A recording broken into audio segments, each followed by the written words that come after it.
Saudações, queridos e queridas! Está no ar mais um Renúmero J-League com todas as novidades e informações do melhor campeonato de clubes da Ásia. Aqui você ouvinte ficar por dentro de tudo o que rola no campeonato japonês. Galerinha, resumão completaço apenas da J1 essa semana, porque não tivemos... já teve rodada completa, né? Eu que estou pirando o cabeção. Começamos muito bem o programa, né, Thiagão? Eu falando merda, me atrapalhando. Deixa eu voltar com o meu bordão tradicional. Resumão completaço sobre J1, J2 e também sobre a J3. Agora tudo certinho. Bom, como sempre, vocês estão na companhia dele, a sala. O Barburinho Alegria da apresentação. O Barburinho Alegria com Alzheimer, né? Que eita, que não tira esse alemão da cabeça. Acontece? E temos... Acontece. E temos a companhia também do nosso Thiago Henrique Cruz, o melhor amigo do Zé Pequeno, né? Porque dadinho é o caralho. Thiagão Bené. Tudo bem com você, Thiagão? Começando muito bem o programa com as videocacetadas, né? Os áudios atrapalhados do Rinomaru. Como sempre, tem uma pérola, né? Para estragar tudo. Como é que você tá, irmãozinho? Exatamente, bom dia, boa tarde, boa noite, queridos ouvintes. Elias, valeu. Elias que esses dias reviu a Cidade de Deus e começou com essas piadinhas sem noção. E bem, a gente já está quase já em ritmos de férias, né? Então, e como o Rinomaru é sempre gravado de uma vez só, não sei, né? Mais um easter egg pra galera aí, dificilmente a gente volta a gravação do começo. Então hoje tá aí com mais um erro, né? Às vezes a gente corta, às vezes não, mas como o Elias conseguiu lembrar das rodadas que teve, vai ficar por assim mesmo. Elias, antes da gente começar o nosso programa hoje sobre a J1 e também teve resultado da J2, teve campeão da J3 e tudo mais, vou só passar rapidamente aqui alguns abraços pra galera que andou participando dos últimos Rinomarus desse último mês 10, mês 11. Então um abraço aí pro King of Nostalgia, tá sempre lá participando e comentamos, pro Paulo HC e também pro parceiro Thiago Figueiredo. Esses são as galeras que mais andam comentando nos vídeos no YouTube. Lembrando também que a gente também tem os áudios, né, do Rinomaru também para baixar no ForShare. Também a galera que escuta diretamente pelo Facebook. Tem maluco que escuta o Rinomaru por tudo que é lugar. E logo, muito antes do que vocês imaginam, vocês vão poder ouvir o Rinomaru apenas pelo nosso site, que já está saindo do forno então. Mas por enquanto essas são nossas plataformas que vocês podem estar ouvindo esse podcast que vos fala. Elias, me fala uma coisa pra mim, cara. Como é que tá sendo essa J1, cara? Hoje a gente vai finalmente sair do muro e já vai falar que o Rei Sol caiu? Ou a gente vai rolar um pouco mais? Vamos lá. Antes de a gente falar sobre a J1, só quero dar um aviso, né? Relembrando a galera que você disse de férias, né? Uhum. Nós também entraremos em férias. Sim. E teremos a nossa super férias coletiva, nosso super encontro em São Paulo, hein, galera? Que delícia. Não se esqueça, dia 2 de dezembro, na catraca ali da estação São Joaquim, na Liberdade. Agora eu decorei a estação, olha só que bonito. Eu já tinha até esquecido. Exato, né? Encontrinho lá a partir das 11, 11h30, cheguem lá, vamos esperar um pouquinho vocês. Vamos direto ao Sukiá, fazer aquele almoço bacana. E depois meteremos o louco no bairro da Liberdade, com muito videogame. Se puder rolar um futebolzinho, nós joga também. Que beleza. Mas ó, galera, registrem aí. Dia 2, a partir das 11, lá na estação São Joaquim, na Liberdade. Tá chegando, galera, esse programa, né? Espero que vocês, ouvintes, possam ir, né? Espero que o pessoal que o Thiago mandou um abraço. Se for de São Paulo, é bem-vindo. Melhor ainda, né? Fica bem pertinho. Mas se for de fora, tipo eu, também apareça lá. Bom, falando sobre a J1 agora. Rapaz, olha só o Rei Sol, hein? Antes da gente comentar sobre a rodada do fim de semana e dos jogos atrasados no meio de semana, eu digo uma coisa, o Rei Sol, ele tá pedindo pra cair, né? Que situação, hein? E detalhe, né? É um time que já tem 32 jogos, ou seja, só tem mais 2 joguinhos e pode chegar a apenas 39. Lembrando que se o Nagoya ganhar um jogo desse fim de semana, chegou a 40, e o que o Rei Sol pode fazer? Só a disputa de playoff, né? Ou joga o playoff ou cai, né? Se ficar no playoff tem uma pequena sobrevida, mas pelo andar da carruagem, cara, eu acho que o Rei Sol vai cair direto, hein? Complicado. E o Rei Sol foi um dos times que eu falei que ficaria no meio de tabela. Eu preciso revisar, até preciso dar uma olhadinha naquele Rinomaru dos previews que a gente fez no começo do ano, como que ficou a minha lista de rebaixamento. que eu me lembre, se a minha memória não tá me traindo, Thiagão, eu deixei o Rei Sol no meio da tabela. Eu não vou lembrar, também preciso ver também. Uma das únicas coisas que eu acho que a gente acabou acertando aqui em Hinomaru foi falando que infelizmente o Vivari Nagasaki ia lutar para não cair, que seria uma missão difícil, né? E infelizmente se tornou muito difícil, né? Dificilmente o Vivari vai conseguir, né, se manter na J1, né? Tadinho do Vivari, né? É um time que tinha pouco investimento, pouco dinheiro, até fez o possível, né, para conseguir montar um time interessante, mas a diferença é grande ainda, né? A diferença é grande ainda, né? É uma verdadeira barreira, né? Uhum. Realmente é um salto, né, da segunda para a primeira divisão, muda todo o planejamento, investimento, enfim, é complicado. Um time que sofreu muito também foi o Tokushima. Aliás, a equipe do Tokushima foi pior que o Nagasaki. O Nagasaki pelo menos tá conseguindo... Tá vivo matematicamente ainda? Né? Tá vivo matematicamente, ainda tem chance de pelo menos chegar ao playoff, né? Ainda, né? Se combinação de resultados pode chegar ao playoff, enfim. Mas é a equipe que pode cair na 32ª rodada. Pelo menos faltando 2 rodadas para o campeonato, né? Que geralmente a lanterna cai com 6, 7, 8 rodadas ali antes de fechar o campeonato. Vamos começar justamente essa rodada pelo jogo do Fifaren, que visitou a equipe de Sagan e perdeu por 1-0. Um jogo que era confronto direto, né? Com essa vitória aí, o nosso querido Sagan chegou aos 36. Tá ali na zona do playoff, né? Pelo menos não se complicou tanto, que se tivesse perdido, vejam só, o Nagasaki chegaria a 32 e a equipe do Sagan ficaria com 33, né? Então, embolaria de vez. Esse resultado que não ajudou a equipe do Rei Sol, né? Que se complicou mais ainda com essa derrota. Olha, pra quem queria emoção, esse ano tá tendo e de sobra, hein? Tanto na parte de cima. Agora a parte de cima já tá mais tranquila pro Frontale, que já tá nadando de braçadas largas na frente, né? Mas pelo menos a parte de baixo tá bem concorrido o negócio, hein? Pois é, e ainda dá pra gente fazer até um paralelo pra galera que tá ouvindo a gente, que não tem muito costume de assistir o campeonato japonês, ou não tá muito interagido esse ano.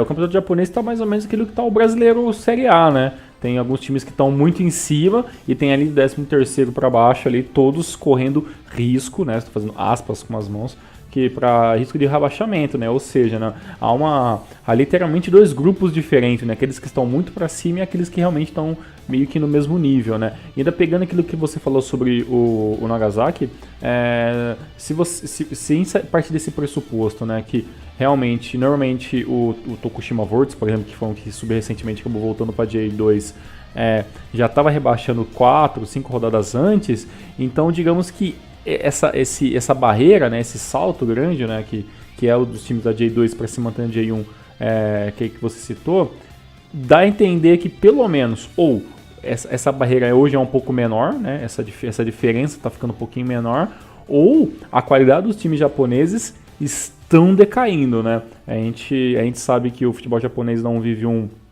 momento de muitos louros, né, em questão de dinheiro para gastar. O mercado chinês e o mercado árabe dão uma quebrada na questão de investimento japonês. Muitos craques preferiram ir para esses campeonatos e não para o Japão.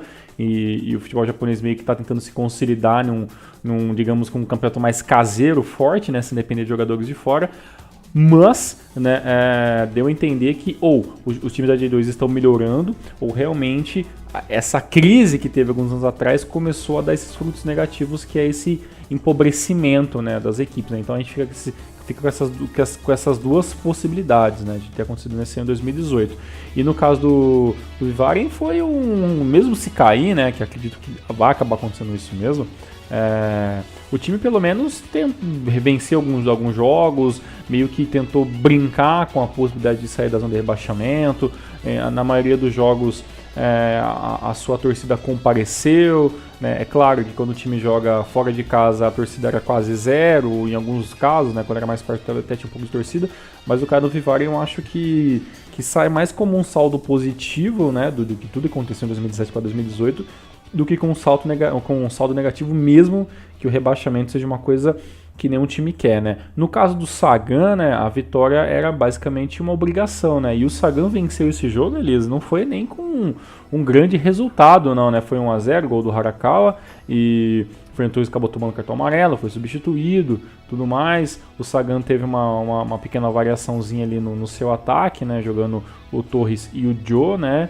Então, o time do Sagan Tosso teve que lutar contra essa divergência de entrar com o time um pouco diferenciado e basicamente chegou a tomar alguns perigos de gol, principalmente no finalzinho do segundo tempo, quando a equipe estava um pouco mais cansada.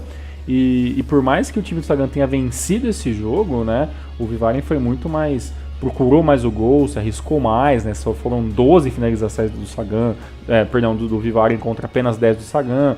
O Vivaren teve 8 boas finalizações contra apenas 5.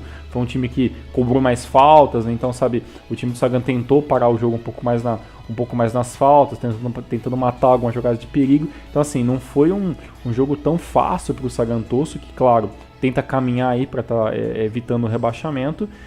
Mas o Vivaren Nagasaki foi um visitante chato, né, como foi muitas vezes nesse campeonato, que é uma coisa muito boa, né, se ele joga apenas, se ele tem apenas força para jogar em casa, provavelmente então ele tomaria pau em todos os jogos que ele jogaria como visitante, mas pelo menos em um jogo ou outro, a gente viu que teve pelo menos uma resistência, ou o time procurou um pouco a jogo. Infelizmente não deu resultado, né, mas pelo menos o Vivaren lutou até o fim.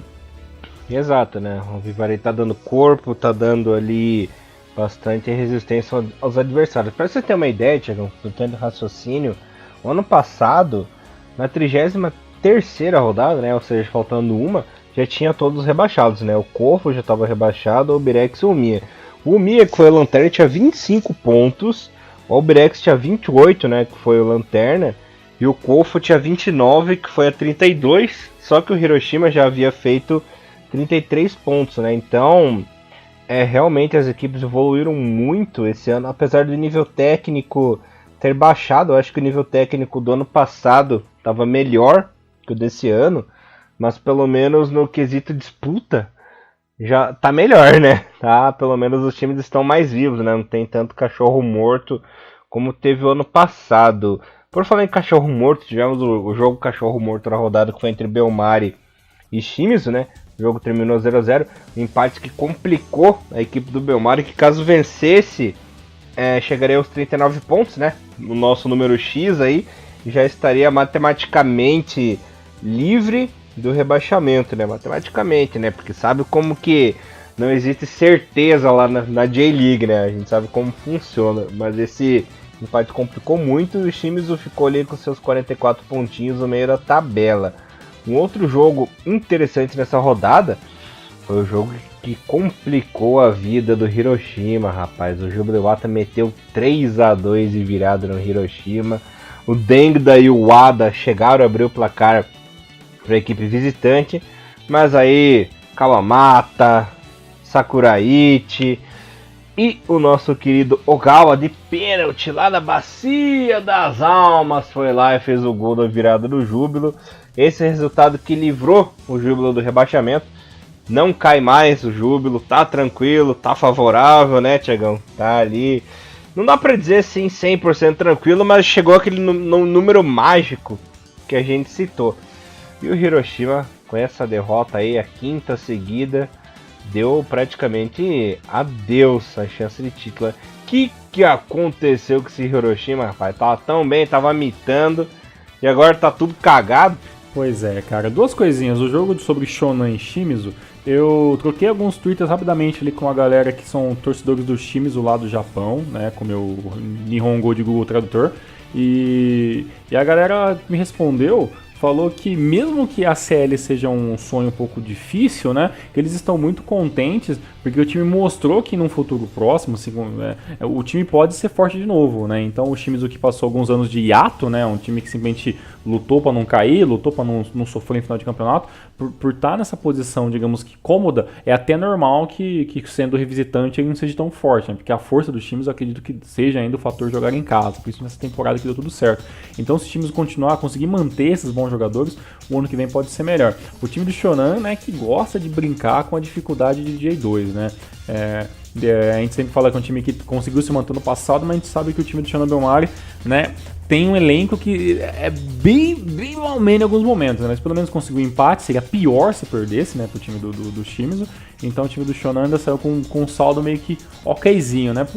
Pro Shimizu também já é meio final de festa, vão aproveitar alguns jogos ali pra fazer um caixinha e pensar em 2019. Agora, no jogo contra do Júbilo Iwata e do Hiroshima, eu acho que o seguinte, né? O time do Júbilo também passa por alguns perrengues que não é muito comum, né? Tudo bem que o time do Júbilo não é nenhum Kashima em questão de dinheiro, né? Mas é um time que é meio tradicional, né? Então, tem camisa. Então, o time do Júbilo, como quando joga em casa, né? É um time que a gente espera que pelo menos lute para ganhar as partidas sempre, né? O Júbilo para mim o Júbilo ele tá mais ou menos no mesmo patamar do Sanfrecce Hiroshima não, né? O Sanfrecce Hiroshima tá, digamos que em título passou e a maioria dos times japoneses, mas o Júbilo tá mais ou menos aquilo que é o Frontale, né? É aquele passo de ser um time B para um time A, né? Claro, falta um título, né? Pro time do Júbilo recentemente, coisa que não vem, mas é uma equipe que pelo menos tem essa obrigação de lutar, pelo menos correndo por fora do título, mas basicamente aquilo que vem fazendo o Cereço e o Gamba nos últimos anos. Mas essa temporada a gente percebeu que o Nanami, por não ser um técnico ainda tão experiente, ele cometeu sim alguns equívocos, né? Por mais que ele tenha sido um craque, é um cara que a gente gosta muito como pessoa, é um cara muito divertido e um cara que fala muito bem e mostra que ele dá a vida naquilo que ele está fazendo hoje em dia. Mas assim, muitos jogos o Júbilo entrou com formações variadas, entrou um 4-4-2, alguma coisa muito louca que realmente não funcionou, né? O Kawamata, ele é o titular absoluto dessa posição, funcionando ou não, e infelizmente o Júbilo não tem ninguém à altura do Kawamata para colocar como atacante, né? O Okubo não funcionou e tudo mais, então o Kawamata realmente é um homem dessa posição nesse momento. Em questão do Sanfrecce Hiroshima, né, se a gente pode falar quem são os culpados do Júbilo do Hiroshima perder o campeonato esse ano, foi a sua zaga com nomes que não são muito confiáveis, né, cara? Nogami, Mizumoto, né? O próprio Sasaki hoje chegou na seleção, é um bom lateral, mas ainda, né, não é um cara unânime, né? Cara, o Ada, que é um cara que faz gol, mas nem sempre também é um cara que teve a marcação muito perfeita. E também o meio-campo do Hiroshima também passou por problemaços, né, cara? Inagaki, Shibazaki, são nomes que, sinceramente, eu não sei se seriam titulares em todos os clubes do Japão, sabe? Então lutariam. A Oyama se machucou, o Patrick deu uma queda de rendimento, que é normal para um jogador da idade dele, né? O Dambida foi um grande achado, né? Nessa temporada, por ser um jogador que, claro, ele é uma unanimidade como um ótimo jogador tailandês, mas ainda estava tentando se afirmar ainda no campeonato no final japonês e tudo mais. Mas o time do Sanfrecce Hiroshima, ele meio que achou, na minha opinião, que poderia ganhar todos os jogos sem muitas dificuldades, né? Aí quando começou a ter dificuldades, o time do Hiroshima acabou não conseguindo mudar o esquema tático, né, cara? O Jokufu lá, o Jofuku, né, que é o treinador, que é um cara que aparentemente vai ter um próximo ano ainda para se trabalhar, tem essa pequena manchinha, né, que é um título que meio que tinha todas as possibilidades e acabou meio que sendo pela culatra, né.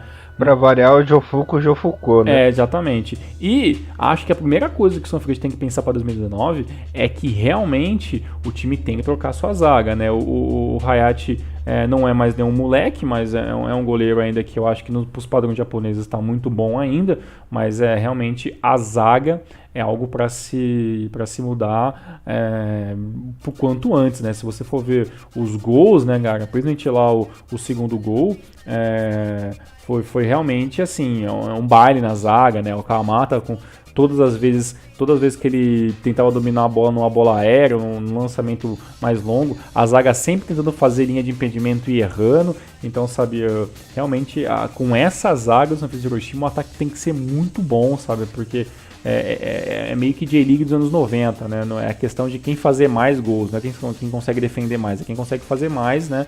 Para quem tentar se manter na frente. E infelizmente a gente sabe que no futebol moderno esse tipo de tática dificilmente funciona. Exato, né? E sabe quem está muito bem, obrigado, Thiagão? Quem? O nosso querido Consadole. Ganhou mais uma. Meteu 1-0 no Sendai, que também fez uma temporada digna, né? Já não tem chance de cair. Pra vocês terem uma ideia, o Consadole, com essa vitória, chegou a 51 pontinhos na quarta colocação. Lembrando que o Kashima já tem 32 jogos, tá em terceiro com 52, né? Ou seja, se o Sapporo ganhar nesse jogo, na próxima rodada, ultrapassa o Kashima e fica em terceiro. Já pensou se a nossa corujinha safada vai lá e papa uma vaga na ACL no finalzinho, rapaz? Para vocês terem uma ideia, olha só, esse sonho, ele não é impossível. Vamos ver aqui os joguinhos restantes do nosso querido Sapporo. Pega o Urawa em casa agora, o Urawa que está descompromissado com a vida, e o Urawa sabe que é pipoqueiro, e pega o Hiroshima na última rodada em casa também, né? Então são adversários que já são mosca morta. Provavelmente Hiroshima vai pipocar esse fim de semana e o título vai cair no colo da equipe do Frontale, né? Então tem chances reais aí do nosso querido Sapporo conseguir a vaguinha na CL. E na última rodada, aí sim enfrenta fora de casa a equipe do... Perdi o jogo do Sapporo, rapaz. Deixa eu ver. Cadê esse joguinho de Sapporo? Porra. Aqui, ó. O Júbilo Iwata. Júbilo Iwata. É só mosca morta, rapaz. Então... então dá pra pensar, né? Tem chances reais, claro. O time do Sapporo, né, que a gente falou, né? Ele conseguiu fazer aquele número mágico de fazer alguns jogadores que realmente eram muito contestados, né? A gente até falou no Maluco sobre o Botroid, né? Que é um jogador que não dá muito pra você pensar, né? O que ele vai fazer. E como é um cara que também já tem mais de 30 anos, a gente já não sabe o quanto ele pode render. Mas esse ano ele teve uma qualidade que mesmo que ele não faça gols todos os jogos, ele é um cara que está puxando muita marcação para ele, né? Então você vê que toda a zaga inteira do Sendai tomou cartão amarelo, porque muitas dessas faltas foram em cima do Botroid. Então acontece, é um cara que puxa a marcação e deixa, né, o Son Gracinho, o Miyoshi ali e outros jogadores para tentar, né, vir como esse elemento de surpresa e conseguir matar o jogo. Uma coisa que a gente não pode deixar de lembrar também, Elias, que o Sapporo, ele também está contando com uma certa competência, com certeza, mas também com uma certa sorte de certas maneiras, né? Porque no caso desse jogo contra o Sendai, como já chegou naquele número mágico, né? Já tem 42 pontos, não tem mais risco de cair e tudo mais, teve um campeonato muito ok. O Sendai, ele já não ganha as 5 rodadas, né? Então o time do Sendai, as 5 rodadas não vence, né? Teve 3, com essa já chega a ser 4 derrotas, né, nos últimos 5 jogos. No entanto, Elias, o Sendai meio que abriu mão da J-League e tá pensando em Copa do Imperador, né? No caso, recentemente, o Sendai acabou jogando contra o próprio Júbilo Iwata, né, e venceu, né, se não me engano foi nos pênaltis na prorrogação, passou agora para semifinais, né, e o Sendai vai enfrentar agora o Montedio Yamagata na semifinal contra o time do... O Sendai vai enfrentar, né, o Montedio Yamagata, e na outra semifinal o time do Urawa Reds espera o confronto entre Kofu e Kashima. Então digamos que o Sendai meio que está em busca desse título de Copa do Imperador, né, e tem tudo pelo menos para chegar na final. Então meio que os jogos da J-League agora, todo mundo que enfrentar o Sendai meio que, né, vai ter uma chance talvez de ganhar, porque o time já está com a cabeça em outro campeonato, né. Então o Sapporo aproveitou essa possibilidade, né, o Sendai já tem um time meio cansado, né, aquela brincadeira nossa, né, Vegata Senpai, né, já tem uma equipe que já tem que ter um rodízio muito grande, porque os jogadores não aguentam, acabou meio que sendo mais uma vítima desse bom ano do Sapporo, que espero muito mesmo que o Sapporo até o fim por essa vaga de ACL, porque olha, nada é impossível na J-League, como dizia Elias. Nada é impossível na J-League mesmo, né? E sabe quem peidou na farofa nessa rodada? Marinos! Vai. No duelo de tricolores, o Tokyo se deu melhor. Fora de casa, com o gol do Jan Hyun-soo. E o Marino se complicou, rapaz. Tá naquele número mágico dos 38. mas nada garante que a equipe vai ficar, né? Claro que aí tem suas 3 rodadinhas para acabar o campeonato, mas o alerta magenta foi ligado novamente na equipe de Yokohama, né? Já são aí 2 derrotas consecutivas no fim do campeonato, é para ficar preocupado, hein? Pois é, o time do Marinos, bem, mais um ano que, né, que o Marinos ficou naquele quase time que lutou por mais alguma um ano coisa, bosta. né? Mais um ano bosta, chegou na final, né, da Leven Cup, mas aí acabou tomando aquele golacinho lá do Shonan e tudo mais. E agora, a questão que eu vou falar pra você, Elias, até quando será que o Postecoglou vai conseguir manter esse cargo no Marinos? Porque você sabe que o Marinos, por mais que não seja um time que já não ganha títulos já faz um certo tempo, né? É uma equipe que tem uma torcida e tem uma direção meio chata, né? Porque é um time grande, né? Um time grande que não ganha nada há um tempo, mas ainda é um time grande. Então acho que o investimento, né, que é feito em cima do Marinos e todo o marketing que é feito e tudo mais, eu acho que é uma coisa que cobra um título, principalmente no campeonato japonês, né? Como esse ano, claro, não passou nem longe de lutar por alguma coisa, eu não acho que esse trabalho do Postecoglou pode render frutos muito maiores do que isso, viu? Cara, a J-League ficou com plano B por causa do Leven Cup em alguns momentos, o time, né, agora que tinha que ganhar apenas um ponto, acabou perdendo de forma até boba, né, porque toma o gol, né, do zagueiro, mantém mais a posse de bola, arrisca mais vezes a gol, mas os chutes do Marinos realmente são, na sua grande parte, chutes de longa distância que não viram nada, né, toma o gol lá do Jang Hyun-soo aos 15 minutos do primeiro tempo, aí não consegue prever isso. O time tem 62% de posse de bola contra 38% do FC Tokyo e não consegue criar uma jogada, chuta 8 vezes para gol e apenas 2 finalizações é certa. Então, sabe, tudo fica nas costas do português. Então, né, é um pouquinho complicado, né? É um 4-3-3 meio fake, né? Porque se juntar o Shinozuka e o Nakagawa, não dá um Hugo Vieira na maioria das partidas, né? E aí, infelizmente, o Marinos precisa de gol. Pelo lado do UFC Tokyo, né, a gente pode dizer que foi mais aquele ano com carimbo UFC Tokyo, né, o time da mediocridade, né, que não é nem bom nem ruim, é só o UFC Tokyo. Né? Falta gás aí. Exatamente. Por incrível que pareça. Murou é mais 10. Exato. Tiagão, sabe quem deu o show essa rodada? Nosso querido Ienaga, rapaz. Rapaz do céu, o bicho que jogou jogo, bola, hein? Fazendo gol, batendo de perna direita ou esquerda, lá embaixo foi de esquerda, no outro ângulo do goleiro, o goleiro nem se mexeu, foi um show à parte, foi né? lindo, né? Aquele gol de placa, né? Que, como os antigos diziam, Frontale meteu 3-0 numa mosca morta do Reysol. O Reysol tá muito mal, velho. O Ienaga abriu o placar, Taniguchi de cabeça fez o segundo, né?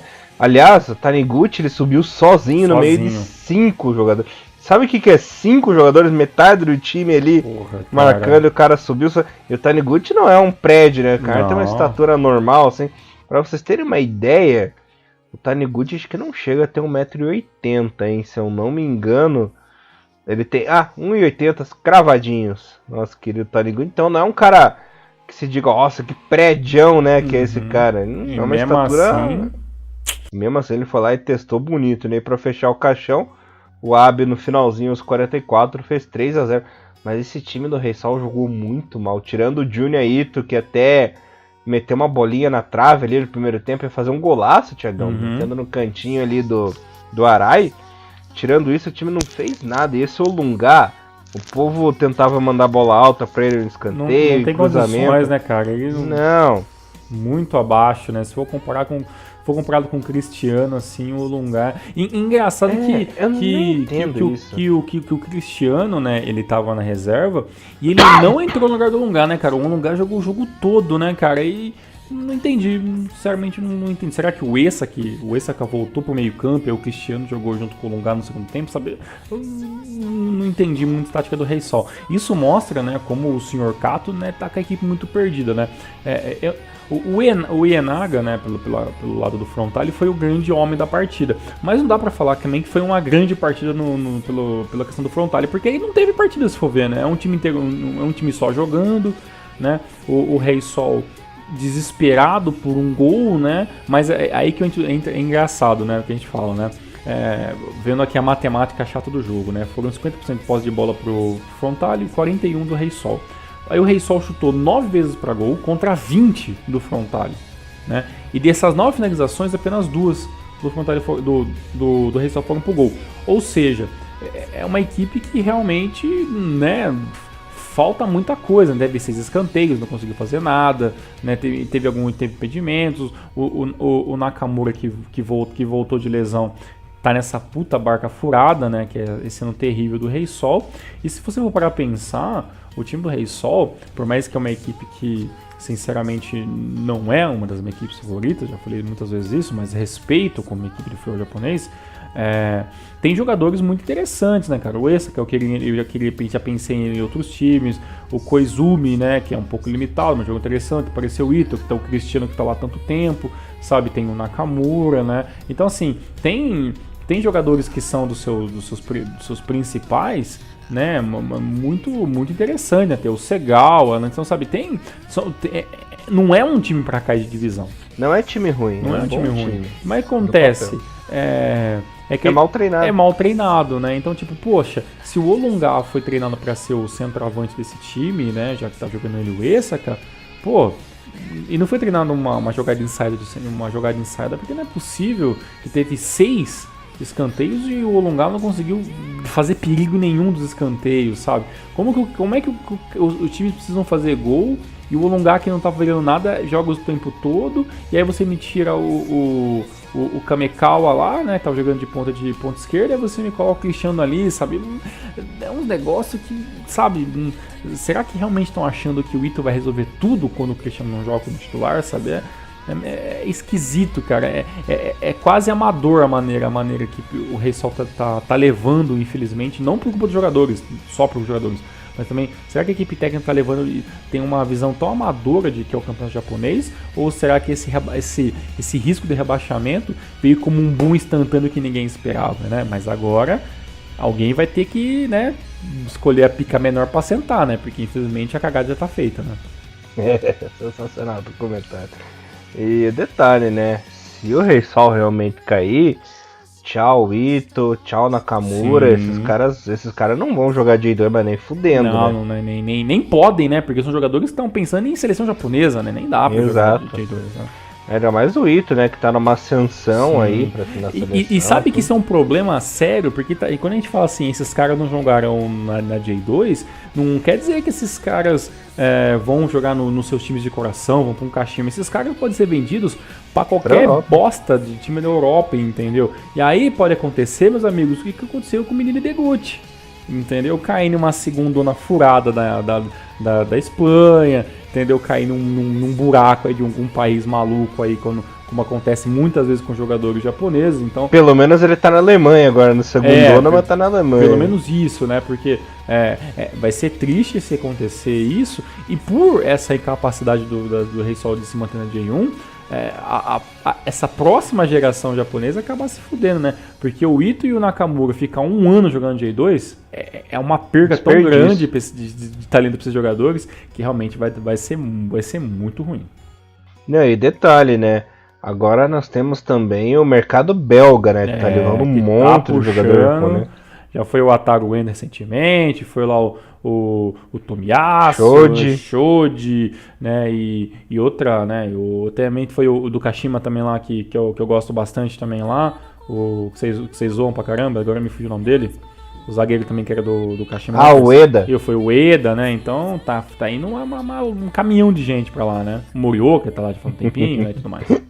E o Eda é o mito, né? Monstro. Monstraço. Esse aí é. Com marquinha na sobrancelha. É o novo bad boy. Uhum. Aliás, o Shoji não foi ainda, né? Tá sendo especulado. Tá sendo especulado, não foi ainda.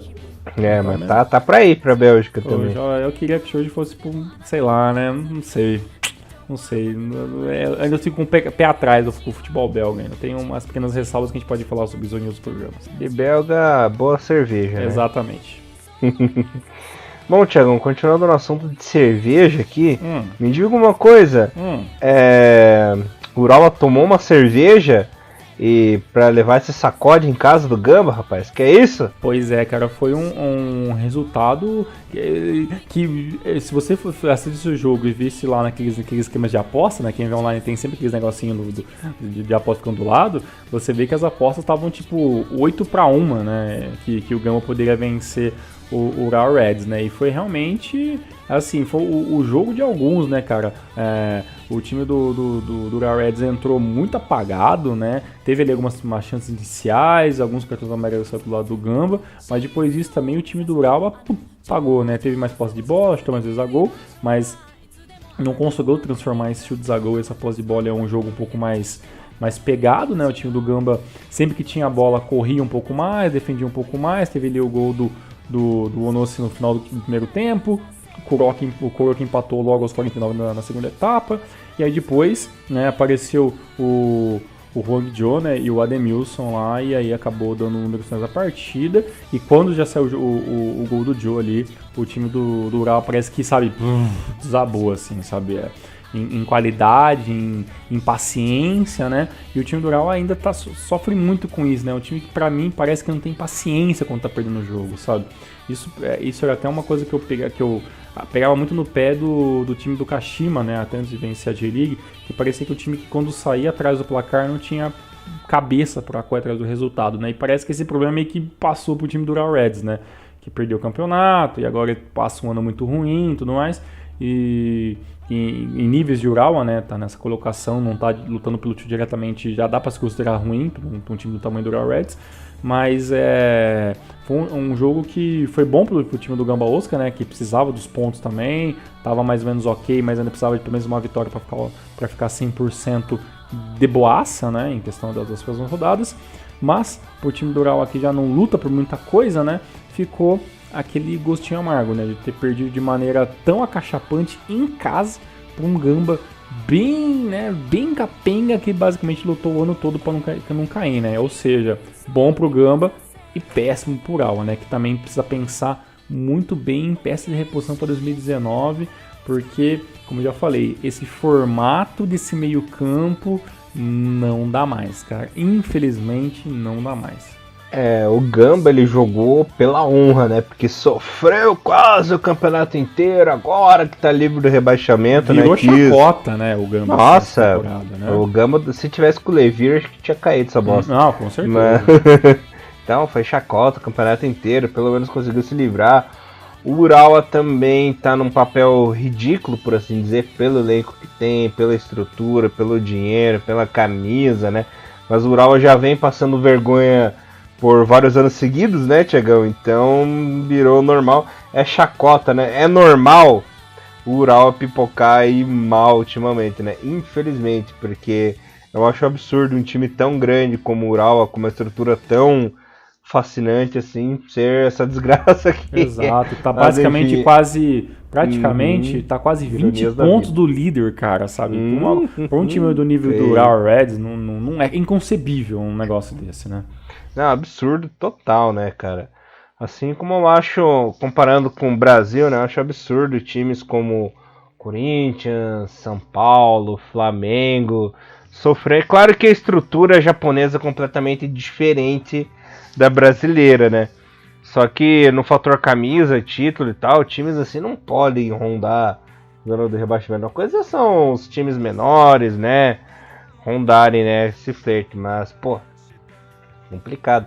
É feio, né, Thiagão? É feio. É o time com o dinheiro da Nissan, da Nissan não, perdão, com o time da Nissan, né, da Mitsubishi, né, com grana. Então, sabe, é um dinheiro que parece estar sendo jogado fora, né? Porque, gente, o Moriwaki ainda é titular desse time, então, sabe, é complicado. O Gadinho até esse dia era ali, entendeu? É umas coisas que...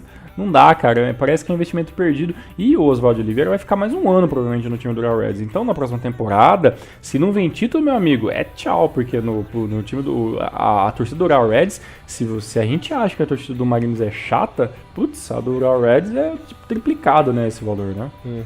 Ele tem que chamar o Sr. Valdemar pra consertar as coisas, né? Só se for, talvez, e nem sei, viu? Bom, Thiagão, sabia que tivemos aí o duelo dos dinossauros nessa rodada? Olha, quem jogou? Jogaram Nagoya Grampus e Viseu Kobe. Eu digo dinossauros porque craques da Copa 2006 fizeram golzinhos, né?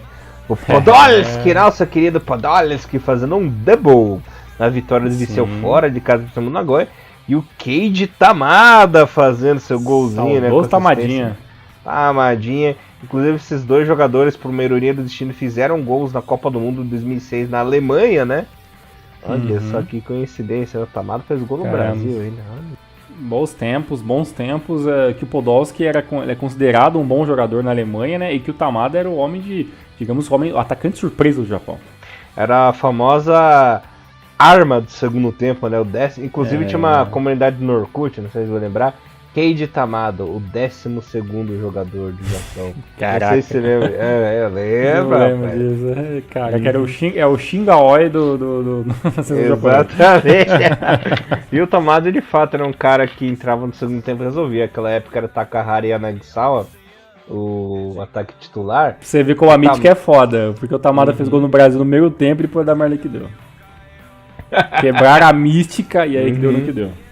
Maldito Zico. Não, e assim, porque o Tamada foi titular, devia ter entrado no segundo tempo e resolvi.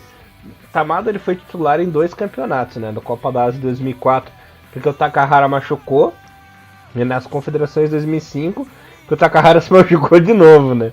Então, pra você terem uma ideia de como ele realmente era o 12º jogador, né? Que só entrava no time titular quando machucava. Inclusive o Takahara contra o Brasil também estava machucado, né? No terceiro jogo. E quem jogou? Tamada. Tanto que o Takahara até chegou a jogar esse jogo contra o Brasil, só que ficou 10 minutos em campo, sentiu a lesão dele e saiu de novo, né? Ou seja, né, sempre o Tamada ali sendo esse homem de referência. Uma coisa engraçada nesse jogo é que se tem uma palavra pra definir o Nagoya Grampus em 2018, é que é o time que não dá pra elogiar, cara. Você elogia e caga na paçoca, cara. É inacreditável. É o Elias da vida. Faltando 2 míseros pontos. Aí vai lá, toma a surra do Nagoya e revive, né, o zumbi do Resident Evil 2, que é o Viseu Kobe, que já não ganhava de ninguém, já fazia um tempasso, né, e também com um investimento grande, né, né, mas o time do Viseu Kobe caminha como um zumbi na J-League, né, e aí vai o Nagoya e vai lá e consegue ainda tomando gol 2 do Podolski, né, mas eu vou te falar uma coisa, exatamente, e se não me engano foi o segundo gol do Podolski, ou o primeiro, eu lembro agora, que na minha opinião foi até falta, cara, que o Podolski dá um jogo de corpo tão grande no zagueiro do Nagoya Grampus que parecia um tackle, cara, de futebol americano, cara, e não foi nada, né, porque também era o Podolski e tudo mais, então teve isso. Mas o time do Nagoya é basicamente aquele esquema, né, quando o jogo não funciona, sobra tudo nas pés do Gabriel Xavier, que também foi muito bem marcado nesse jogo, afinal de contas, o nosso querido Viseu Kobe joga na formação 5-4-1, então são 3 filas da puta plantados dentro da área, né? Porque o Maekawa é um puta de um cone sem braço. E aí fica ali o Bumatan, né? O outro, né, tailandês que tá na J-League. E o Mihara como o outro ponta, o outro lateral, também fazendo um esquema muito defensivo, né? Então meio que o time se defende de qualquer maneira, chuta pra frente, e aí cai nos pés do Mita, cai nos pés do Podolski, do Nies e tudo mais. Uma coisa engraçada, Elias, é que o Podolski nessa partida ele não jogou como um centroavante fixo, né? Ele jogou ali meio como um meio atacante junto com o Mita, né? E deixaram lá o Furuhashi lá se matando, se degladiando lá na primeira etapa, e só no finalzinho acabou entrando o Wellington, mas aparentemente funcionou, né? Porque o Podolski ele meio que é o homem que vinha da velocidade de fora da área e em 2 lances acabou matando a baleinha no sentido figurado. Foi aquela famosa arpada na baleia, né? Exatamente. Bom, encerrando essa rodada que foi de 31, tivemos uns joguinhos adiados que falaremos agora, né? Na terça-feira rolaram 2 partidas. O Rei Sol, essa na verdade é a rodada adiantada. Exato. Da 32ª. E adivinha, o Rei Sol perdeu, conseguiu a proeza de perder pro time reserva do Kashima. O Kashima em ritmos de ACL, né? Mandou o Mistovski, meteu 3-2 em cima do Rei Sol. Que situação. Não foi nem Mistovski, foi um time praticamente total reserva, tirando o Kanamori e o Endo ali, né, que tem jogado. Verdade, muito bem É um time total reserva. Só o Misao que entrou ali no finalzinho, o Tanaka também entrou no finalzinho, né, jogadores que aí já são titulares totais da equipe. E foi, nossa, uma desgraça. Detalhe que o Kashima abriu o placar, tomou a virada, né, o Kanamori pelo placar, o Segawa fez um double, empatou ainda no primeiro tempo com Matida e no segundo tempo fez o terceiro gol com Yamaguchi, né. Com essa derrota, o Reysol entra na linha do desespero, né, tem 33 pontinhos apenas, já com 32 jogos, lembrando que o Sagan, que é o time que está ali no playoff, tem 36 com 31 jogos, pode chegar a 39. É um número que o Reysol pode chegar no máximo, né? Caso vença aí suas 12 partidas, o máximo que chega é 39 pontos e a coisa ficou feia de vez pro Reysol. Detalhe, né? As próximas partidas do Reysol, pelo que eu me lembro, são bem complicadinhas. A equipe enfrenta, vamos ver aqui rapidinho, o Cereço fora, né? Cereço que, tudo bem que deu uma caída no campeonato, já não briga por mais nada, não briga por ACL nem por nada, mas é um time chato de enfrentar em casa e enfrenta o Gamba em casa na última rodada, né? Então são jogos bem complicadinhos, se o time não se espertar, é capaz de cair direto e nem ficar naquela zona de playoff, né, Thiagão? Complicadíssima a situação. Pois é, caiu contra times chatos nessas últimas rodadas. Sinceramente, eu acho que contra o Cereço é a última chance, né, do Cacho Reysol. Se não vencer, vai ser bem difícil pensar em qualquer outra coisa, né, porque realmente o time se complicou de certa maneira que os resultados não vieram, né, e agora a gente não pode nem frisar que vão vir, né? O time do Cacho Reysol vai enfrentar o Cereço fora de casa, né? Vai visitar o time do Cereço. E na última rodada, deixa eu dar uma olhada aqui, se o Reysol vai ser... Gamba fora. Gamba em casa. Gamba em casa. Ou seja, se não vencer o Cereço nessa rodada, né? Para deixar para uma última rodada ali...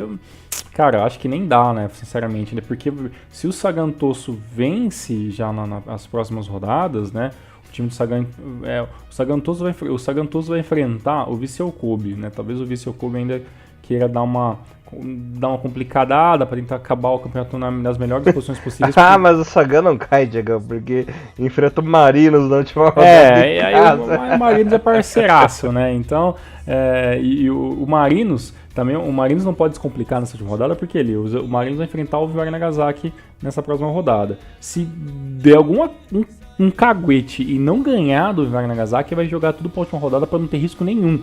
Mas acredito que a lógica é até, infelizmente, matar o Nagasaki e o Marinos vencer. Mas o Marinos é parceirão em perder partidas que basicamente é para se vencer. Então, assim, a situação do Reysol é muito complicada. Para os ouvintes que estão nos ouvindo, que estão esperando a gente falar de Kashima, né, não há muito o que falar em relação de J-League, né, o Kashima basicamente tem um time meio que de sobra, né, para jogar nas últimas rodadas, né, volta a jogar a J-League apenas agora no dia 24, né, porque meio que já adiantou essa partida contra o time do Reysol, o time volta todos os seus olhos para o dia 10 do 11, né, às 3 horas da tarde, horário de Brasília, quando joga o jogo de volta, né, contra o Persepolis lá, né, e venceu, né, na primeira ida da CL. A gente quando acabar a série, a gente faz um programinha mostrando tudo, né, toda a caminhada do Kashima, que na minha opinião, acho que vai ser campeão, acho que todo mundo torce para isso, para um time japonês ganhar a série novamente. Então a J-League acabou virando realmente um plano B. Mas esse time do Kashima que jogou contra o Reysol mostrou que tem uma certa qualidade ali, né? Alguns jogadores, né? Claro que o Reysol tá em desespero, mas se for ver, esse time B do Kashima pode pensar seriamente em já pensar em colocar alguns jogadores como titulares das próximas temporadas, né? O próprio Anzai jogou muito bem, o Machida também está ganhando espaço e vai ganhar ainda mais se por acaso o time do Kashima perder algum outro zagueiro, né? Com a saída do Choji e tudo mais, o Ogasawara também já logo termina, tem o Nagaki, tem o Yamaguchi, que são jogadores que estão aí, não estão na graça da torcida, mas são jogadores interessantes, né? E ter o Kanamori, que a gente sempre espera que ele acabe se afirmando uma hora como titular.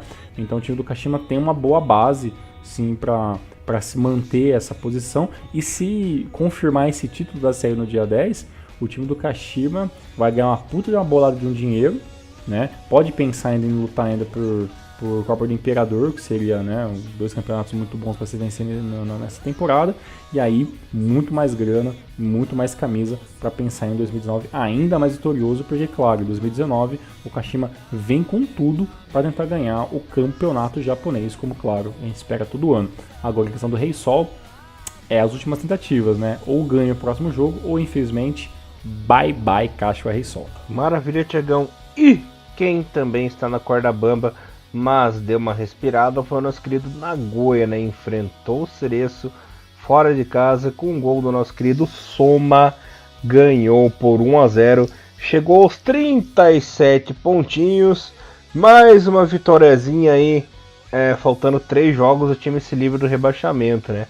Mas esses 3 jogos aí não serão fáceis, né? Para vocês terem uma ideia, o Nagoya enfrenta o Shimizu fora de casa na próxima rodada, Sanfrecce Hiroshima fora de casa e fecha o campeonato enfrentando Belmare, né? Na última rodada um confronto direto aí e 2 equipes complicadas fora de casa. Então ter vencido o Cereço agora foi de muita importância para o time ficar um pouco mais tranquilo, até porque só vem pedreira nesses últimos jogos. Pois é, o time do Nagoya que é sempre, né, 8 ou 80, né, ou ganha ou perde, né, então acredito que ele vai acabar perdendo dos times na próxima rodada e pode ir com tudo para vencer já o enfraquecido Hiroshima e acabar se classificando para não mais cair, né. Mas se por acaso vencer os times, o que pode acontecer também, ou empatar, aí já tá aí vai ficar pelo menos um ponto. Então o número mágico do Nagoya é empatar com os times, vencer o Hiroshima ou empatar nas piores coisas e na última rodada já sossegado poder lotar o seu estádio e pensar em 2019. Agora, se não vencer esses 2 jogos que ele vai ser como visitante, né, porque Shimizu e Hiroshima vão jogar em casa, o time do Nagoya tem ainda uma última esperança, que é o time do Shonan. Mas a lógica é que contra o Hiroshima, que já está bem desanimado em questão de campeonato japonês, que seja aí uma equipe que, em aspas, ele possa acabar pensando em vitória. Maravilha, Tiagão. Deixa eu passar pra galerinha aqui como tá a tabelinha no campeonato no momento, que é a seguinte: Frontale líder, 63 pontos, tranquilaço. Ó, pra vocês terem uma ideia, se o Hiroshima perder 56, pode chegar até 62, né, caso vença os últimos 2 jogos. Mas se o Hiroshima ganhar, pode chegar até 65. Mesmo assim, o Frontale está apenas a 1 vitória do campeonato, faltando ainda 3 rodadas, né? O time pode ser campeão ainda na rodada número 32. Quem diria em Frontale que chegou a estar 12, 13 pontos atrás do Hiroshima na tabela, conseguiu ultrapassar. Ano passado já foi campeão de uma forma épica, né? Tá sendo no momento bicampeão de uma maneira épica também, sendo competente, jogando bola, indo muito bem.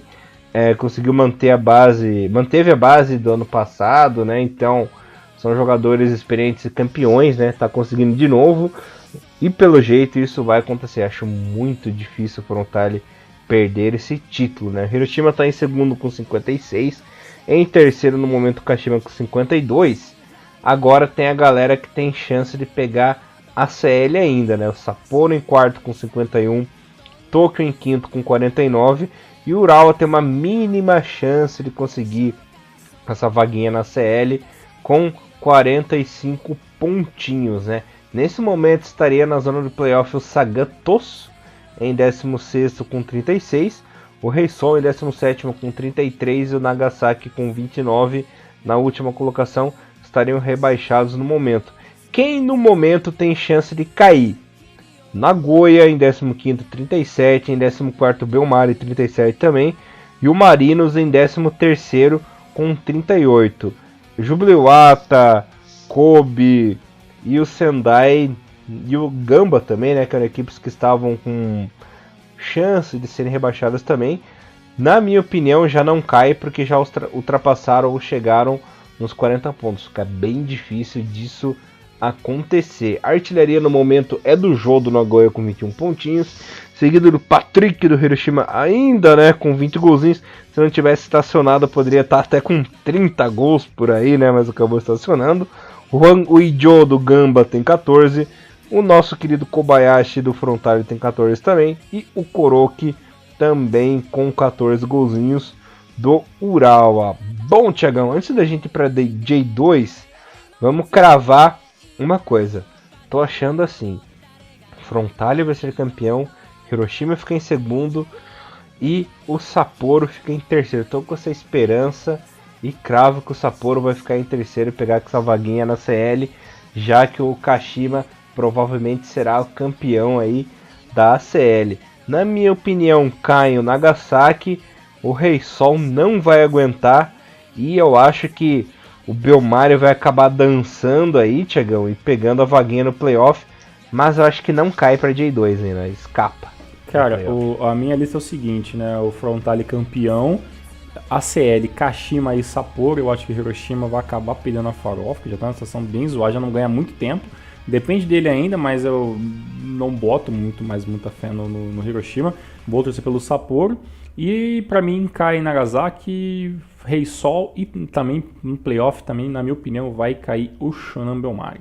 Maravilha, Thiagão. Partiu J2 agora? Partiu. A J2 que continua com Matsumoto Yamaga na liderança, galera. Os joguinhos foram os seguintes, prestem atenção, que só teve jogo bom. Lembrando que o Kamatamare Sanuki e o Matida tinham um jogo atrasado, né?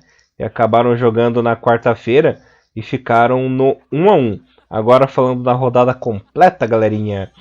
O Alberex perdeu em casa pro Oaço pelo placar de 3. Olha o Oaço, olha a reação, Thiagão. Saiu da lanterninha o nosso querido Oaço. Agora com 31 pontinhos. Mas tá difícil. Falta 9 ainda pra chegar no GIF. Falta 9 ainda.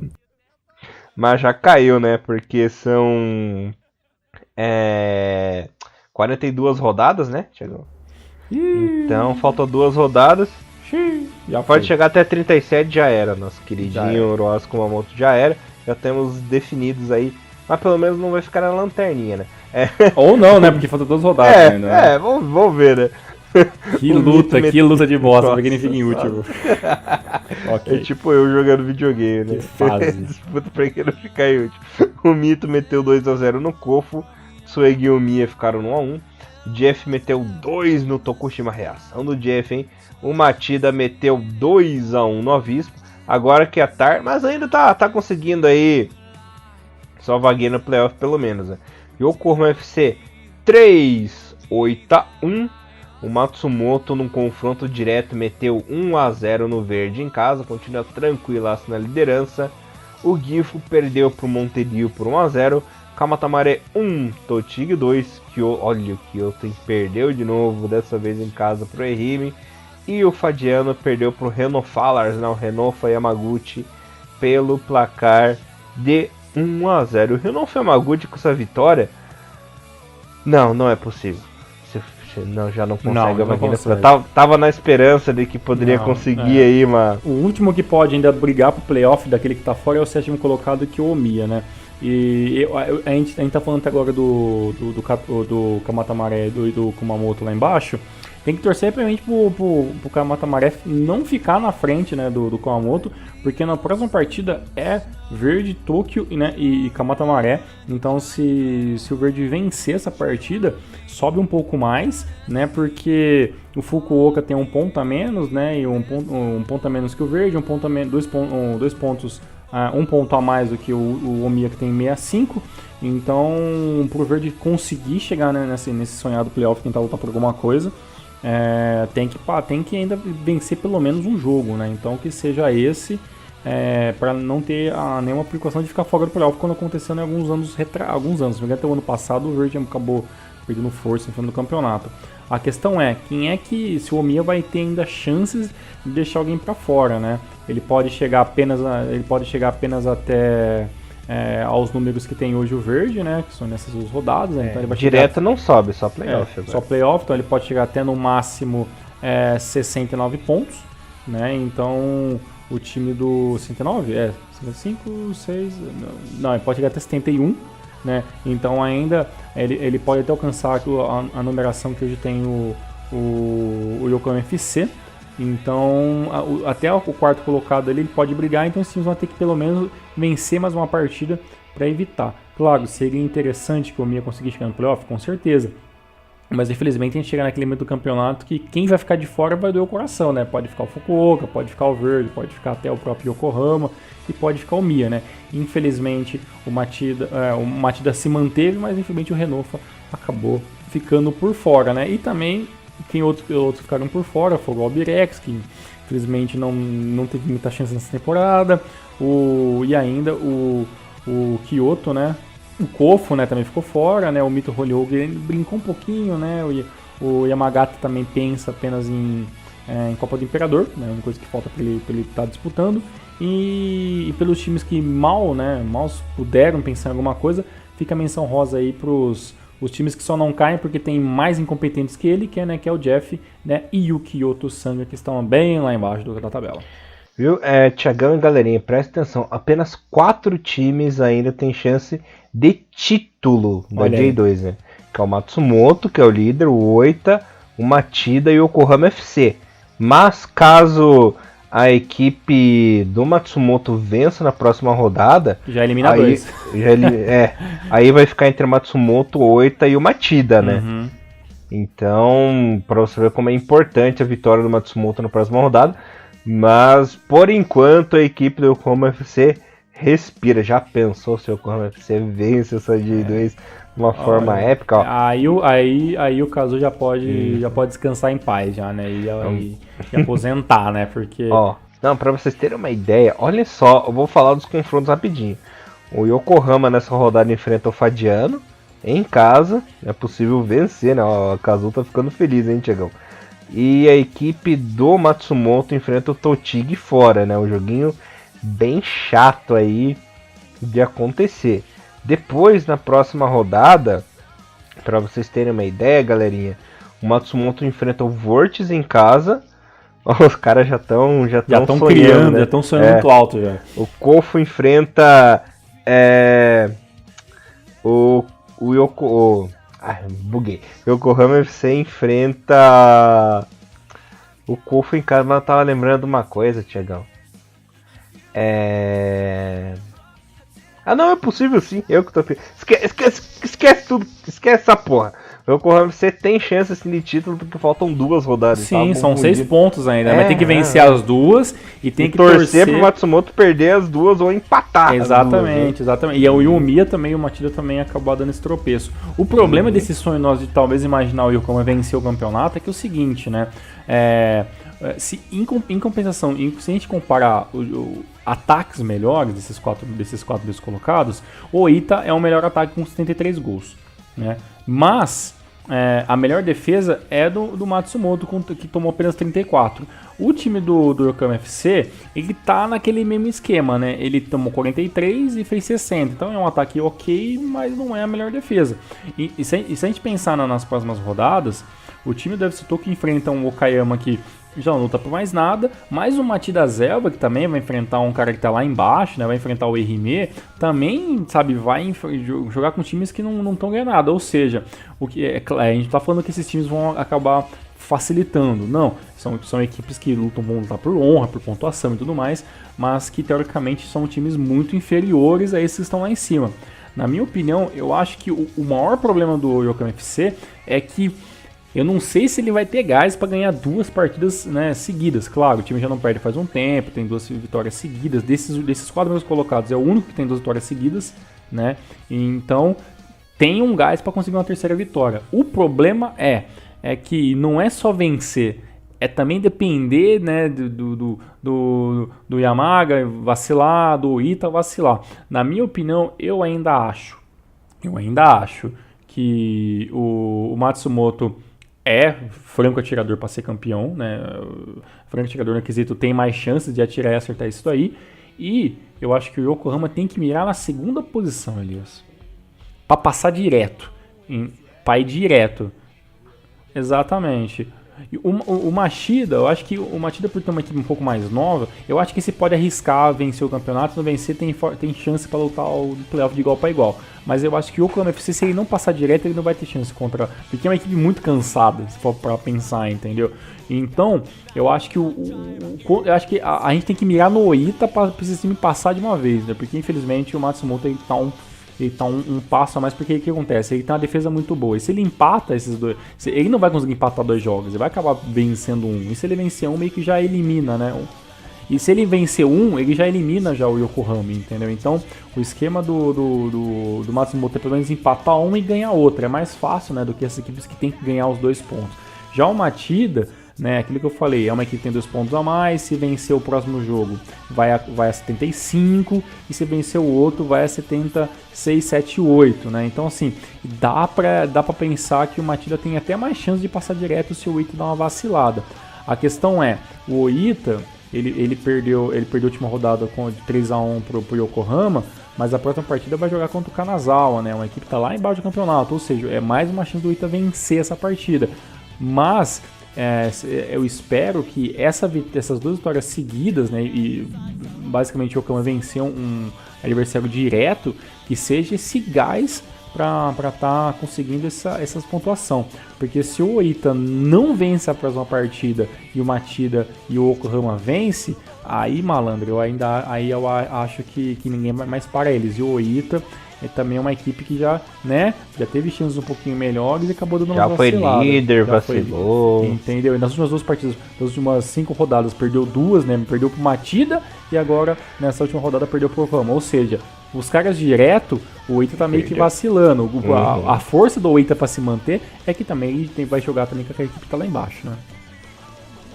Vamos ver que tudo pode acontecer nesse campeonato maluco que é a nossa querida J-League, né? Bom, passando aqui o relatório para os nossos queridos ouvintes. Matsumoto líder com 73, o Oita em segundo com 72. Esse time subiu direto no momento.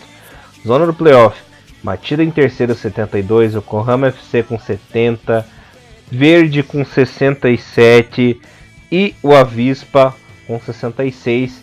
E concorrendo por fora temos o nosso querido Omiya na 7ª colocação com 65. Os já rebaixados Uruás Kumamoto com 31, mesma pontuação no Kamatamare Sanuki. O que a gente pode dizer desse conflito da parte de cima? Olha, o Verde tem uma chance mínima, mas se eu conseguir fazer um saldo absurdo, né? Porque o Oita que está em segundo tem mais 24 e o Verde tem mais 14. Tem que fazer 10 gols aí, 10, 11 gols nessas 2 rodadas que faltam e torcer pro Oita perder os 2 jogos. Ainda tem chance de subir em segundo direto. Eu acho um pouco difícil, né? Mas o Matida, lembrando que o nosso querido Matida não tem a licença para jogar J1. Vai jogar pela honra mesmo, para ir bem. Se o Matida é o verdadeiro time sacana desse bolinho, porque caso fique em primeiro ou em segundo, elimina uma vaga direta, ou seja, sobe um só direto, aí o povo tem que se matar no playoff por outra vaga. Por isso que por ele não ter essa possibilidade, infelizmente, eu esqueci desse detalhe chato dessa licença, é que pelo menos, então, assim, por o time não ter tanta responsabilidade, talvez ele jogue até mais fácil, né, que os outros, né?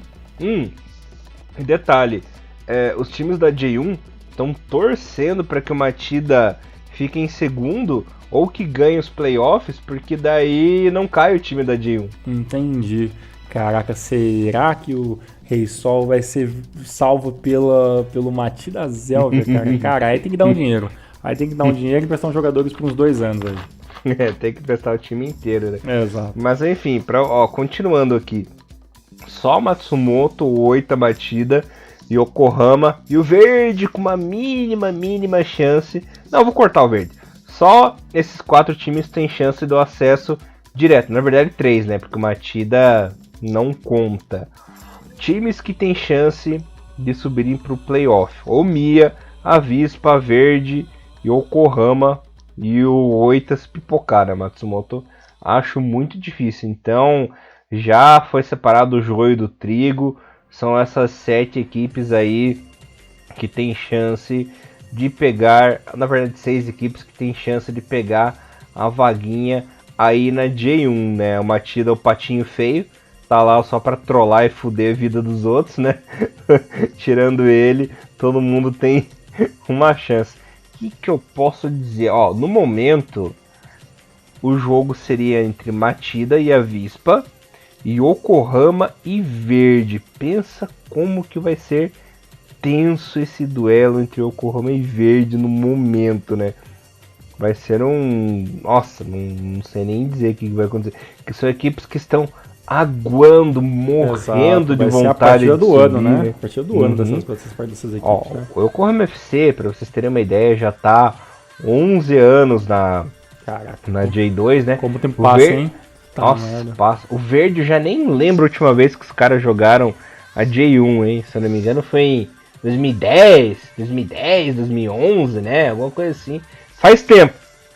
Pelo menos uns 8 anos, se eu não me engano, né? Nem lembro a última vez que o Verde jogou J1, pra vocês terem uma ideia, né? Então, são times que estão babando aí por essa vaga pra jogar a primeirona. E o Avispa é aquele time chato, né? Que sempre tá querendo, vou fazer um trocadilho, né, com a Vespinha, sempre tá querendo picar uma vaguinha ali na primeira divisão, né? Então vamos ver o que vai dar. Eu acho que o Yokohama FC não termina em quarto, termina em terceiro ou em segundo, porque tá numa crescente muito boa. E é isso. Ó, não vou me meter nesse assunto não. Vou esperar acontecer a penúltima rodada, que daí eu vou ter mais certeza do que eu vou falar. Porque a gente sabe como é maluco a J-League. Principalmente a J2, né? Pior que a J1 ainda na maluquice. Exato, pior que a J2, só a J3, né? Então. Eu tava tentando lembrar aqui, cara, qual foi o ano que o Verde jogou, cara, a J1, que faz tanto tempo, cara. Você falou de 2010, mas eu acho que foi bem antes, cara. O último ano que o Tokyo jogou, cara, foi 2008, cara. Porque aí em 2008 caiu ele em 17º e caiu o Sapporo, cara, pra J2. Depois o Verde, infelizmente, não brincou mais, cara, na J. Mas eu lembro do Verde, assim, tipo, lá 2004, 2000 e 2006, quando tinha aquele time lá com o Hulk e tudo mais. Depois disso aí, o Verde desapareceu. E 2004 foi o ano do título da Copa do Imperador, né? O último título. Inclusive tem a camisa do Verde desse título aí, né? A última vez que... A última, time porque depois... Depois foi só desgraça. Nevermore. E o Verde, que já foi, né? Agora o Kashima já superou. Já foi o maior vencedor, né? Que teve mais títulos aí nacionais, né? Tanto na J-League como Copa do Imperador, né? Foi o maior campeão aí de todos os tempos. Já foi terceiro colocado na CL, já ganhou na época amadora também, né? Então, como que é? O Verde caiu em 2005, voltou, né? E aí depois acabou caindo de novo em 2008, né? Então o Verde teve um time massa, ganhou o campeonato, depois desfez, caiu, voltou, mas aí realmente o time já voltou muito mais baleado. Infelizmente acabou a grana, um investimento muito menor, e aí deu no que deu, né? Fazer o que, né? Bom, Thiagão, bora pra J3, rapaz? Bora, que lá também o campeonato já deu meio que definido, né? Tem vagas a ser definidas, mas basicamente já temos um campeão. E galera, temos o super campeão aí da J3, que é o nosso querido Ryukyu, né? A equipe sagrou-se campeão, derrotar o Zaspa por 4-2 nessa rodada. Só vou passar a rodada completa, né? O Grula perdeu em casa pro Tokusatsu 23 por 1-0, Fujida 1, Fukushima 2, Ryukyu 4, Zaspa 2, Blomits 1, Cereço 23 4, Sagamihara 1, Yokohama Sport 0, Azul Claro 2, Parceiro 3, Gainari Totori Gravans 1-1 e Gamba Osaka Sub-23 e Catalar Toyama ficaram no 1-1. Com essa vitória, o Ryukyu foi campeão da J3 e sagrou-se como a primeira equipe de Okinawa a disputar a J2, né, um campeonato super profissional. Primeira equipe de Okinawa a subir para o profissional, né, jogar a J2 o ano que vem. E no momento, na segunda colocação, está o Kagoshima United. Tá um pouquinho embolado esse segundo lugar, porque faltam aí 4 rodadas para acabar, né? Então o Kagoshima tem chance de subir, Zaspa, o Azul Claro que tem a licença, eu não lembro se o Azul Claro tem para esse ano. Não, tem sim, conseguiu a licença para esse ano, né? A gente falou no começo do programa. Sim. Kagoshima, Zaspa, Azul Claro e o Gainari Totori são as equipes que têm chance de ainda conseguir a vaga direta para J2, né? Então, esses jogos aí vão ser super importantes. Essas últimas 3 rodadas aí vão ser bem importantes para o campeonato. Pois é, né? Agora que o Jax consagrou campeão, vai ficar realmente essa briga de foices, né? Pela segunda vaga, né? E a gente espera que realmente dê as equipes que têm a possibilidade de subir, né? Infelizmente o Azul Claro é uma delas. Mas e também corre bem mais por fora agora, né? Porque perdeu mais uma, né? E o Azul Claro já não ganha faz um tempinho. Então acho que vai ficar entre realmente Kagoshima, né? E o Zaspa Kusatsu aí. Mas eu ainda acho que se eu fosse apostar umas fichas, eu colocaria lá o Kusatsu aí como talvez ali candidato um pouco mais forte para estar conseguindo essa segunda colocação, né? Já que infelizmente o Kagoshima tá naquela, né? Ganha uma, perde uma, né? Aí já tá. Na verdade, todos eles já estão perdendo força faz um tempo no campeonato. A gente vê pelas derrotas seguidas, os empates seguidos. Então, realmente, a J3 está dando meio que uma embolada, né? Infelizmente, se o Azul Claro tivesse chances de questão de subir, talvez eu acho que o time tinha um gás, um ânimo um pouquinho maior. Mas como não tem a possibilidade, então acho que realmente fica só em frente essas duas equipes lutarem ainda pela sétima vaguinha. Eu acho que vai dar Zaspa aí no finalzinho. Tem mais camisa, né? Tem. Antes da gente encerrar o programa, eu quero dizer aqui duas aí informações. A primeira é que o nosso querido Yoshikatsu Kawaguchi pendurou as chuteiras. Depois aí de muitos anos prestados com muita alegria, né? Deu muita alegria para nós. O goleiraço, a maior lenda, né, o maior goleiro de todos os tempos da seleção japonesa, aposentou, né? Eu já tô com saudades dele. É o meu goleiro preferido. É um dos jogadores que eu mais amo aí do futebol japonês. E vai deixar saudades. E o segundo recado, galera, não esqueça, dia 2, lá na Estação São Joaquim, na Catraca. Não esqueça do nosso encontro aí de fãs de futebol japonês. Esperamos vocês lá. E o terceiro recado é que a J-League vai dar uma pausa. Teremos aí essa rodada no fim de semana. E depois só lá no dia 24 de novembro que vamos ter os amistosos bostas, né, da seleção japonesa. É o amistoso da seleção, né? E depois o jogo e o treino, né? Depois do jogo coletivo, né? Exato. Tem no dia 16 contra a Venezuela lá em Oita. E no dia 20 de novembro contra o Quirguistão lá em Toyota. Não sei porquê esse amistoso, mas enfim, né? São jogos que a seleção japonesa terá. E depois só ano que vem, já na Copa da Ásia, no comecinho do ano, já no dia 9 de janeiro, estreia contra o Turcomenistão, Thiagão. Que beleza. Então, galera, só para lembrar vocês então que qualquer informações a mais sobre o nosso encontro vai estar sempre linkado, se você está vendo pelo YouTube, vai estar linkado no primeiro comentário, né? Vai estar lá o link do evento no Facebook. Se você está ouvindo isso pela página da seleção japonesa, está sempre postado, fixado no topo da nossa página da seleção japonesa, lá o link deste evento. E a última informação, Elias, é que se confirmar a queda do Rei Sol, cara, vai ser já a sua terceira passagem pela segunda divisão. Tá dando uma lembrada aqui, o time caiu em 2005, né, para J2, subiu como segundo colocado em 2006, né, aí 2007 voltou a J1, em 2010, em 2009 caiu novamente para a segunda divisão, né, aí venceu a J2 em 2010, e aí quando voltou a J1 em 2011, foi aquele número mágico, né, quando o Rei Sol acabou vencendo a J-League, né, na outra temporada, e o Rei Sol e um ano depois acabou vencendo a Copa do Imperador, e depois a última tacinha, né, a última alegria ali do seu torcedor foi a vitória na antiga, né, na Bisco Cup, quando o time se consagrou campeão em 2013. Depois disso, nada de pitibiriba para o Cacho Reysol.